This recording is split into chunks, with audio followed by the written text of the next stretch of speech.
জীবনের সেরা গল্পগুলো পথের বাঁকেই লুকিয়ে থাকে। নতুন রাস্তা, নতুন মানুষ, নতুন অভিজ্ঞতার খোঁজে। আজ আমাদের লাদাখ ট্রিপের ডে 2। পরপর দুটো রাত ও দুটো সকাল আমরা হাইওয়েতেই কাটাচ্ছি। এখন আমরা যাচ্ছি দিল্লির লালকেল্লার পাশ দিয়ে। গতকাল রাত 3টের সময় আমরা মথুরায় পৌঁছেছিলাম। 2 ঘন্টা ছোট্ট রেস্ট, তারপর আবার স্টিয়ারিং হাতে। লুধিয়ানা, জলন্ধর, আম্বালা, পরের পর সব নাম চলে আসছে। সব নামগুলোতে কোনোদিন আসবো ভাবিনি জায়গাগুলোতে।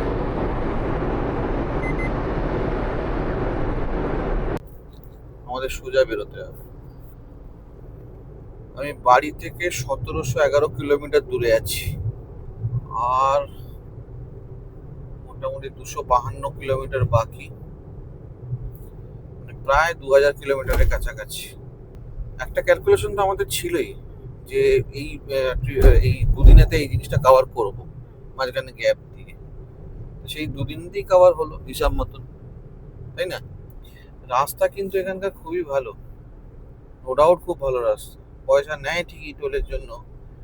হ্যাঁ, যেখান থেকে আমরা ওই আইএসবিটির ওখান থেকে ঘুরছিলাম। এটা অনেক, মানে কত ব্লগে দেখেছি। কোনটা? চণ্ডীগড়, সিমলা, পাটিয়ালা, লুধিয়ানা? না, এই যে ও সামনে আচ্ছা আচ্ছা আচ্ছা, আচ্ছা আচ্ছা আচ্ছা, হরিয়ানার এইটা গেটটা। ধনুকটা আম্বালার। এই দেখ, আম্বালা ধনুকটা দেখেছিস?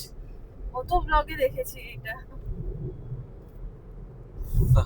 কুরুক্ষেত্র, এটা কুরুক্ষেত্রের এটা মানে সিম্বল আর কি। সিম্বল। সোজা বেরোলে অমৃতসর, বাঁ দিকে চলে গেলে হিসার। অমৃতসরের দিকে এগোচ্ছি এখন। এটা এখন আমরা আম্বালার ভেতর দিয়ে যাচ্ছি তো। একসময় বলা হয়েছিল যে আমরা এখানেও থাকতে পারি, একটা প্ল্যান করা হয়েছিল যেখানে আমরা এখানেও থাকতে পারি, এর একটা ব্যাপার হয়েছিল। আমরা পেরিয়ে যাচ্ছি, এই জায়গাটাকেও পেরিয়ে যাচ্ছি।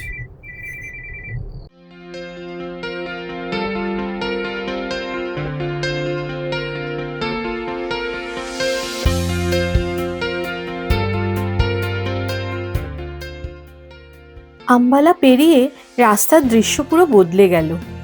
হরিয়ানার মাঠ থেকে ধীরে ধীরে পাঞ্জাবের সবুজের মধ্যে ঢুকে পড়ছি। আমরা দিল্লি পার হয়ে উঠলাম NH-44-এ, ভারতের অন্যতম দীর্ঘ হাইওয়ে, যেটা কাশ্মীর থেকে কন্যাকুমারী অবধি গেছে। আমরা সোনিপত, পানিপত, কার্নাল, আম্বালা অলরেডি ক্রস করে ফেলেছি। এই লং ড্রাইভে ক্লান্তি আছে ঠিকই, কিন্তু রাস্তার এন্ডলেস ফিলিং সব ক্লান্তি ভুলিয়ে দিচ্ছে। মোট 600 কিলোমিটার মতো ড্রাইভ করে দুপুর 3টে নাগাদ আমরা অমৃতসর ঢুকলাম।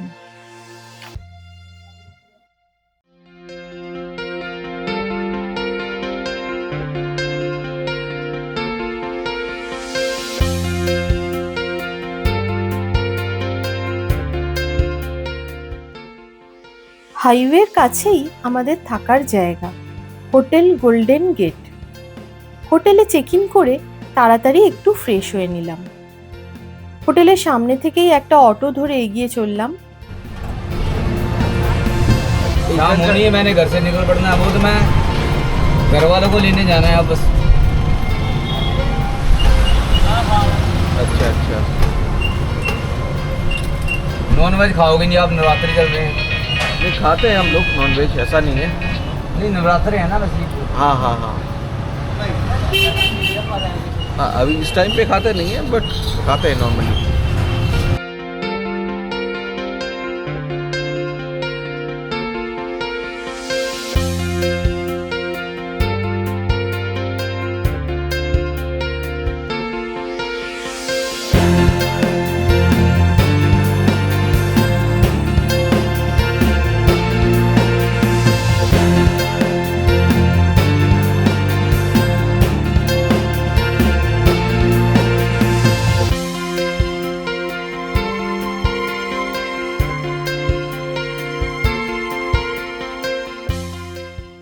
অটো আমাদের হল গেটের সামনে নামিয়ে দিল। এই গেটটিকে গান্ধী গেটও বলা হয়।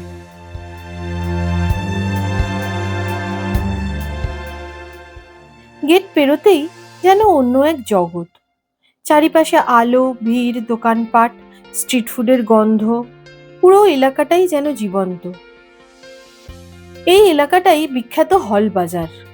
পাঞ্জাবি জুতো, ফুলকারি দুপাট্টা, নানা রকম মিষ্টি, লস্যি, সবকিছুতেই এক আলাদা স্বাদ আর রং।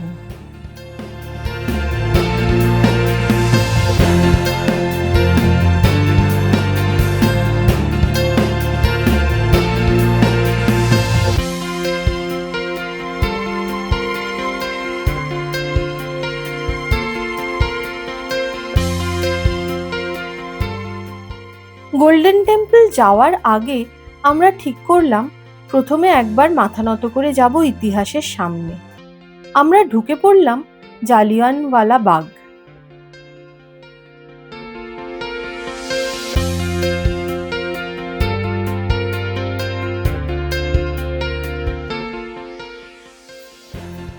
এই সরু গলিটা দিয়ে ভিতরে ঢুকতেই হঠাৎ যেন চারপাশে শব্দ থেমে গেল।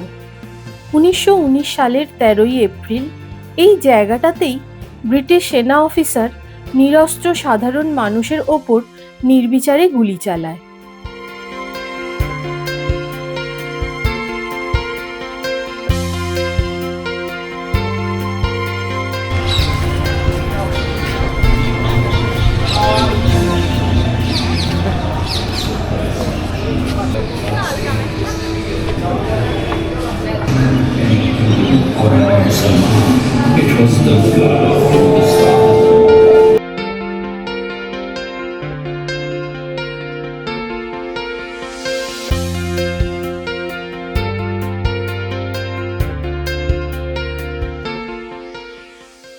হাজার হাজার মানুষ বৈশাখী উৎসব আর শান্তিপূর্ণ জমায়েতে এসেছিলেন, কিন্তু কয়েক মিনিটের মধ্যেই এই বাগান রক্তে রঙিন হয়ে ওঠে।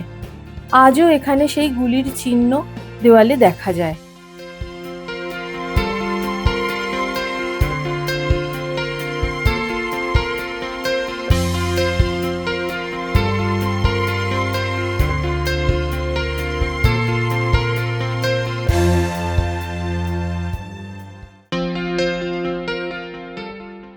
আর আছে সেই কুয়ো, যেখানে প্রাণ বাঁচাতে অনেকে ঝাঁপ দিয়েছিলেন।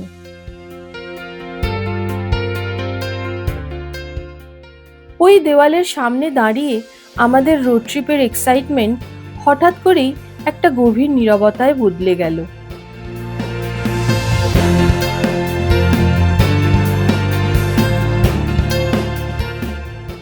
ভ্রমণ শুধু সুন্দর জায়গা দেখার জন্য নয়, কখনো কখনো ইতিহাসকে কাছ থেকে অনুভব করার জন্য।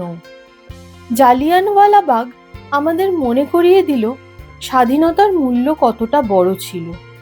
কয়েক মিনিট আমরা চুপচাপ দাঁড়িয়ে রইলাম। ক্যামেরা চলছিল, কিন্তু কথাগুলো যেন নিজের থেকেই থেমে গিয়েছিল।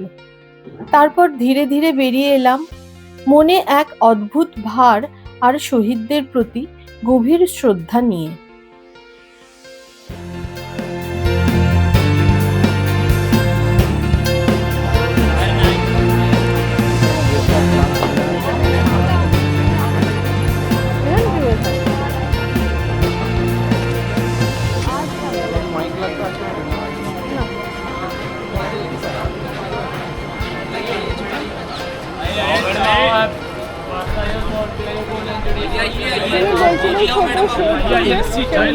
इधर की बना रहे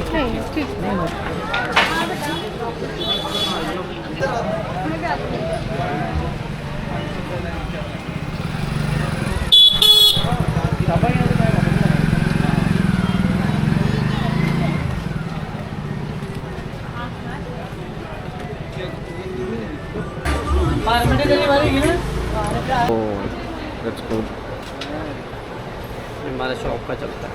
अच्छा अच्छा अच्छा अभी चालू किया है, बढ़िया है, 1 महीने का। बढ़िया। चलो और को पंजाबी 150 টাকা দাম বলছে। দুটো নো অনেক। একটু বার্গেন করো। ऐसा है कि हमने रेट ही आपको जेन्युइन बोला है। बाहर आपको 200 से कम नहीं देंगे, हमने आपको 150 अच्छा सुनिए, आप कौन बता रहे हैं, आपके पास में रेट क्या एक ही है वैसे? हाँ जी, रेड एक ही है बस? एक और भी है, ये कलर है, एक और 2-3 कलर और आते हैं। अच्छा, ये रेड मेरे को अच्छा लगा, इसलिए सोचा कि একটা রেড একটা ব্ল্যাক নিয়ে নেবো কি? তো কেমন লাগে তোমার?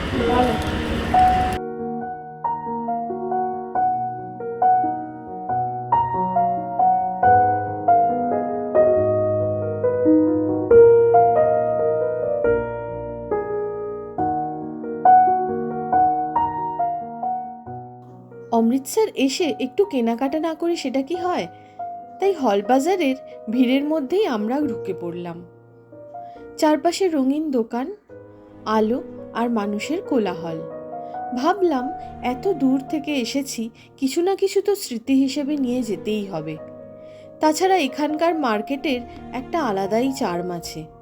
তাই এখান থেকে কিনে নিলাম পাঞ্জাবি স্টাইলের জুতো আর ছোটোখাটো কিছু জিনিস। রোড ট্রিপে এসে এমন ছোটোখাটো কেনাকাটাগুলোই পরে স্মৃতির অংশ হয়ে থেকে যায়।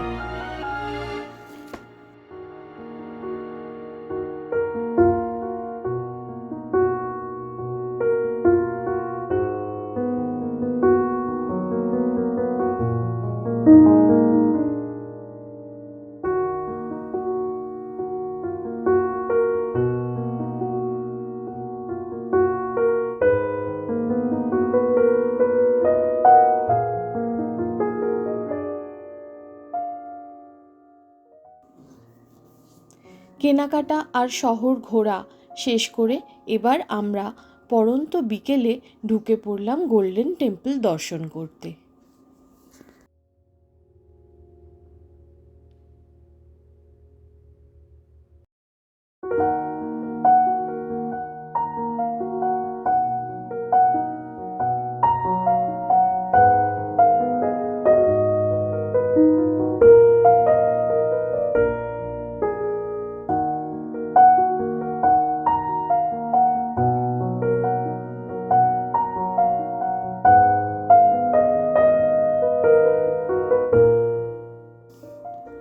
পাঞ্জাবের এই পবিত্র মন্দিরটি আসলে শিখ ধর্মের সবচেয়ে গুরুত্বপূর্ণ তীর্থস্থান। মন্দিরে ঢোকার আগে কিছু নিয়ম মানতে হয়। সবচেয়ে গুরুত্বপূর্ণ নিয়ম হলো মাথা ঢেকে ঢুকতে হয়। তাই প্রবেশদ্বারের কাছেই আমরা মাথায় কাপড় বেঁধে নিলাম। এটা সম্মান ও ভক্তির প্রতীক। তারপর জুতো খুলে নির্দিষ্ট জায়গায় জমা দিয়ে পা ধুয়ে তবেই ভিতরে ঢুকলাম। ভিতরে ঢুকতেই সামনে যে দৃশ্যটা দেখা গেল সেটা ভাষায় বোঝানো কঠিন। চারপাশে শান্ত পরিবেশ, মাঝখানে সরোবরের জলে ভাসছে সোনালি আলোয় ঝলমল করা সেই স্বর্ণ মন্দির। এই মন্দিরের আসল নাম শ্রী হরমন্দির সাহিব। 16 শতকে শিখ গুরু অর্জুন এই মন্দির নির্মাণের কাজ শুরু করেন। প্রতিদিন এখানে হাজার হাজার মানুষ আসেন প্রার্থনা করতে এবং শান্তি খুঁজতে। প্রায় 2000 কিলোমিটার লম্বা ড্রাইভের পর এই জায়গায় দাঁড়িয়ে মনে হচ্ছিল মনের ভিতর এক অদ্ভুত শান্তি নেমে এসেছে।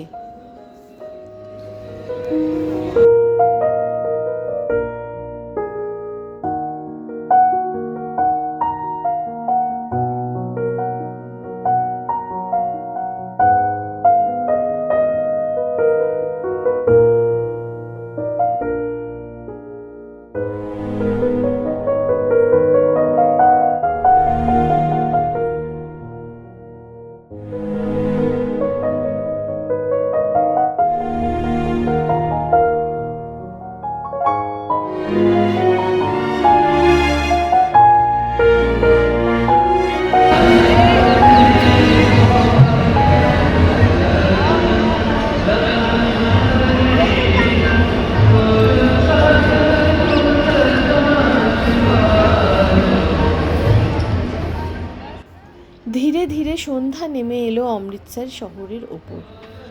আর এই সময় গোল্ডেন টেম্পল যেন আরও বেশি আলোয় ঝলমল করতে শুরু করলো। সরোবরের জলে স্বর্ণ মন্দিরের প্রতিফলন একটা স্বপ্নের মতো লাগছিল। চারপাশে ভক্তদের নীরব প্রার্থনা, গুরুবাণীর মৃদু সুর আর অদ্ভুত শান্তি। গোল্ডেন টেম্পলের এই সন্ধ্যের মুহূর্তটা আমাদের লাদাখ যাত্রার এক বিশেষ স্মৃতি হয়ে রইল। আগামীকাল আবার নতুন পথ, নতুন রাস্তা আর আমাদের রোড ট্রিপের আরেকটা অধ্যায়।